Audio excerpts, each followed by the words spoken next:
Welcome to NCN news. నా పేరు ప్రశాంతి. బులెటిన్లో ముందుగా హెడ్లైన్స్ చూద్దాం.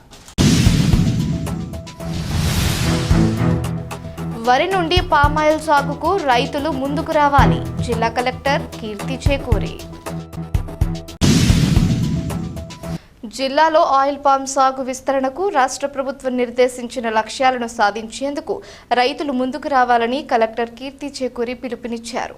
నల్లచెర్ల గ్రామంలో 125 ఎకరాల్లో వరి సాగు నుంచి పామాయిల్ సాగుకు పంట మార్పిడి కార్యక్రమాన్ని కలెక్టర్ కీర్తి పామాయిల్ మొక్కలు నాటి ప్రారంభించారు. ఈ సందర్భంగా రైతులతో నిర్వహించిన ముఖాముఖి సమావేశంలో కలెక్టర్ కీర్తి మాట్లాడుతూ జిల్లాలో 4000 హెక్టార్లలో పామాయిల్ సాగు చేయాలని రాష్ట్ర ప్రభుత్వం లక్ష్యంగా నిర్దేశించిందన్నారు. ముఖ్యంగా నల్లచెర్ల దేవరపల్లి మండలాలు పామాయిల్ సాగుకు అనుకూల ప్రాంతాలని తెలిపారు. నల్లచెర్ల గ్రామ రైతులు సమిష్టిగా 125 ఎకరాల్లో ఒక బ్లాక్గా ఏర్పడి వరి నుంచి పామాయిల్ సాగుకు ముందుకు రావడం అభినందనీయమన్నారు. పామాయిల్ సాగులో ప్రారంభ 4 ఏళ్లలో ప్రధాన దిగుబడి రాకపోయినా రైతులు మిశ్రమ పంటల సాగు ద్వారా ఆదాయం పొందవచ్చని వివరించారు. ప్రకృతి వ్యవసాయం వైపు రైతులు దృష్టి సారించాలని కలెక్టర్ కీర్తి సూచించారు. ఈ కార్యక్రమంలో AP MIP project director A Durgesh, జిల్లా ఉద్యాన అధికారి N Mallikarjunarao, 3F farm oil company GM Vijaya Prasad, area manager Suryarao, రైతులు మరియు సంబంధిత అధికారులు పాల్గొన్నారు.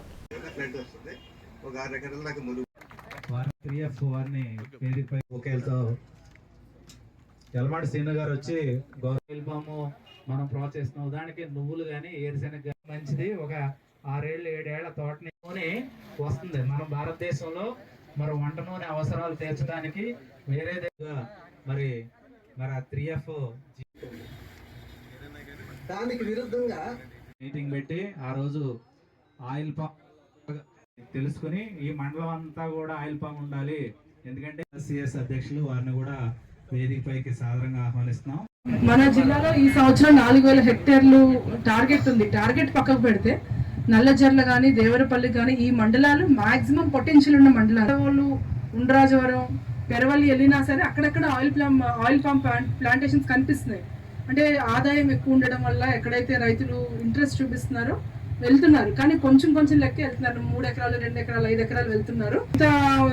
డెల్టా మండలాల్లోనే వేసుకున్నప్పుడు మన మండలంలో ఎందుకు వేయకూడదు అని ఎప్పటి నుంచో నేను డిహెచ్ఓ గారిని అడుగుతున్నాను. ఈ రోజు ఇక్కడికి మండలానికి రమ్మని చెప్పారు. మీరందరూ కూడా కలిసి ఒక బ్లాక్ గా తీసుకుని ముందుకు రావడం అనేది చాలా సంతోషకరం. ఎందుకంటే మీరు యాక్చువల్గా ప్రాక్టికల్ గా ఫీల్డ్ లో మీ సమస్యలు వేరే ఉంటాయి, చెప్పడం ఈజీ. మీరందరికీ కూడా హార్వెస్టింగ్ టైంలో ఒక రోడ్డు కానీ లేదంటే నీళ్లు ఎక్కడికైతే వర్షం పడితే చేరుకుంటాయో ఆ ఏరియా నుంచి బోధులు కానీ లేదా ఇంకేదైనా ఫ్యూచర్లో హార్వెస్టింగ్ ప్రాబ్లమ్స్ కానీ కరెంటు తీగలు కానీ రకరకాల సమస్యలు ఫీల్డ్లో ఉంటాయి. సో ఇందులో భాగంగా మీరందరూ కలిసి ఇక్కడ సుమారు 120 ఎకరాలకి సంబంధించి సుమారుగా మీ అందరూ కలిసి ప్యాడీ నుంచి ఆయిల్ పామ్కి షిఫ్ట్ అవుతున్నారు. అందులో కూడా ఫస్ట్ 4 ఏళ్ళు ఆయిల్ పామ్ దిగుబడి రాకపోయినా రకరకాల పంటలు మనం మీరు ప్లాన్ చేస్తున్నారు. సో మీకు దీనికి సంబంధించి డ్రిప్ ఇమీడియట్గా పీడీ ఏపీ దుర్గేష్ గారు ఇమీడియట్గా డ్రిప్ ఇస్తా అన్నారు. దానికి గవర్నమెంట్ కూడా రాయాలి, నేను రాస్తాను. ఫస్ట్ మీరు ముందు రైతులకి ఇచ్చేయండి. తర్వాత 3F నుంచి ముందుకు వచ్చి నేను మన 3F నుంచి ఆయన ముందుకు వచ్చి మేము రోడ్డు ఇమీడియట్గా వేయిస్తాము. యాజ్ అ బ్లాక్గా అందరూ కలిసి వచ్చారు. అది కూడా లో లయింగ్ ఏరియా కాబట్టి ముందుకు వచ్చి వాళ్ళు కొంచెం గవర్నమెంట్ కొంచెం పెట్టుకుని మేము ముందుకు వచ్చి రోడ్డు సమస్య లేకుండా, ఇందాక మీరు ఎవరు అడిగారు, రోడ్డు సమస్య లేకుండా దిగుబడికి లేకుండా మా తరఫు నుంచి చూస్తాము. ఇదే కాకుండా ఇలా బ్లాక్గా వచ్చినప్పుడు రోడ్లకి ప్రభుత్వం నుంచి ఏమైనా చేయగలమా అనేది కూడా, అంటే ఒక 200, 300, 500 ఎకరాలు అలా కలిసికట్టుగా రైతులందరూ వస్తే కన్వర్షన్ ఎక్కువ అవుతుంది. కాబట్టి సో మీరందరూ బ్లాక్గా మిమ్మల్ని చూసి మిగతా వాళ్ళందరూ కూడా బ్లాక్గా వస్తే రోడ్డు గురించి కూడా గవర్నమెంట్ మనం అడగడానికి బాగుంటుంది. ఇక్కడ ఉన్న దీని వరకు మాత్రం రోడ్డు బాధ్యత నాది కానీ లేదంటే కంపెనీది కానీ మీద కాదు. మీరు కనుక ప్రకృతి దాంట్లోకి వెళ్ళి ఒక 2-3 ఏళ్ళు కనుక మీరు ఓపిక పట్టగలిగితే ఫస్ట్ మన ఆరోగ్యంతో పాటు మిగులు ఆదాయం కూడా ఎక్కువ ఉంటుంది. ఈ పాయింట్ అసలు ఎక్కడ కూడా మనం ఆలోచించాం. చూస్తే ఆ 50 బస్తాలు వస్తున్నాయి, ఇక్కడ 30 బస్తాలు వస్తాయి అనుకుంటున్నాము. కానీ ఖర్చులు కూడా తగ్గుతున్నాయి. ఇన్సెక్టిసైడ్, పెస్టిసైడ్, మందు అన్ని తగ్గుతాయి. ఆ ఖర్చులు కూడా తగ్గుతాయి, దిగుబడి కూడా తగ్గుతుంది.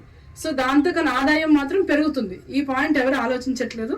మీరందరూ ఆరోగ్యం కోసం కాకపోయినా ఆదాయం కోసమైనా మారుతారని కోరుకుంటున్నాను.